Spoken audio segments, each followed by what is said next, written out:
Round the clock and around the world, this is The World Now with Nifemi Okuntoye. In the Middle East, Israel is pounding southern Gaza amid diplomatic efforts being made by the U.S. President Donald Trump in the region. We have an update in this report. Hamas-run civil defense agency says Israeli airstrikes in Gaza have killed at least 62 persons since midnight. The majority were reportedly killed in Khan Yunis in the south, with death also reported in other places. A pregnant Israeli woman was killed in the occupied West Bank as she was being driven to a hospital with her husband to give birth. The airstrikes are coming at a time Israeli blockade on aid entering Gaza extending to the 10th week. 10 different aid agencies said the humanitarian situation is getting worse. The United Nations insists as a matter of urgency that Israel must permit the movement of aid into Gaza, whose residents are facing immeasurable hardship, including hunger, now seriously affecting children. Some of the sick amongst the children are being evacuated to Jordan for treatment. Hamas attacked Israel on 7 October 2023, killing at least 1,200 people and taking 251 persons hostage.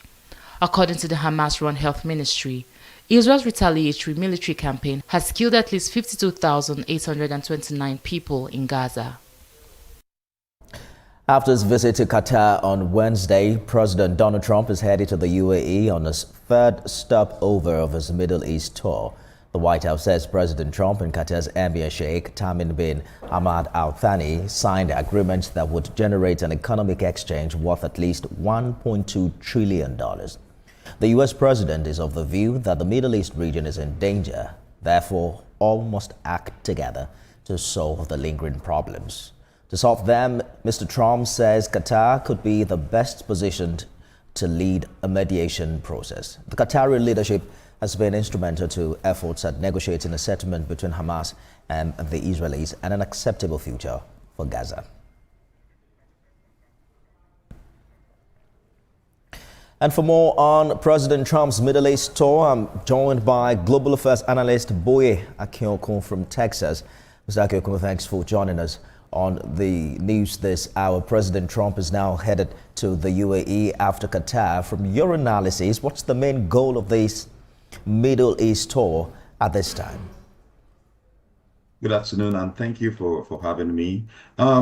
The Middle East is very strategic to the U.S. and to the world as a whole in terms of peace with Israel, the Palestinian issue. So it's always been strategic, and I'm sure that's why President Trump chose that region as the first place to visit on the beginning of his second term. So it's always been strategic to peace, because looking at Qatar plays a major role when we're discussing peace with all the ceasefire between Israel and Palestine, but the Palestinians. So it's a strategic move by President Trump.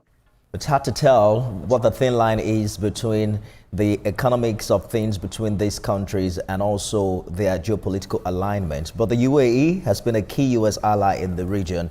What specific issues do you think Trump wants to address with them, especially after his stop in Qatar? For UAE and for the three countries that President Trump is visiting, the oil is major. The U.S.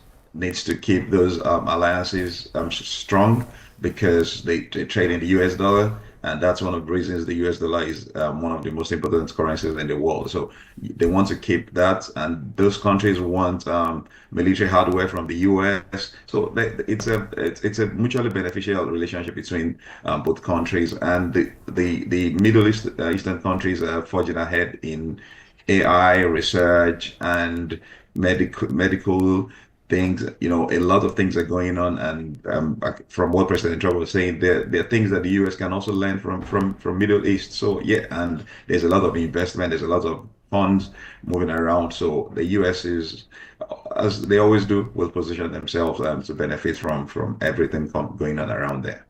Trump, no doubt, is big on the money with his America's First policy. With tensions high now between Israel and Palestine, Iran's nuclear talks and the other conflicts, how might the U.S. president's visit impact stability in the region from a realistic point of view? It's if you listen to President Trump and all he has said on the tour, he said something about Iran which was unexpected, saying he was ready to have talks with Iran, and that's a major issue for the Middle Easterners. Some of the countries are lined up behind Iran. Most of them are not disposed to Israel, but the conversation and how he has gone about this will.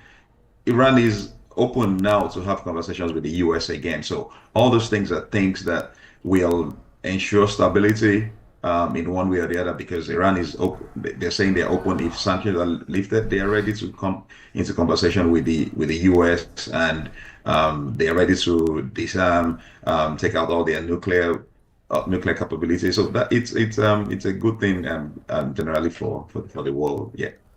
Oil and gas are major talking points in the U.S. Gulf relations. We're hearing about energy deals and some more economic partnerships taking center stage in these discussions. Let's talk about Mr. Trump's diplomatic style. His direct approach to diplomacy has drawn both praise and criticism. But based on his recent moves, how effective do you think that strategy has been, especially in the Middle East?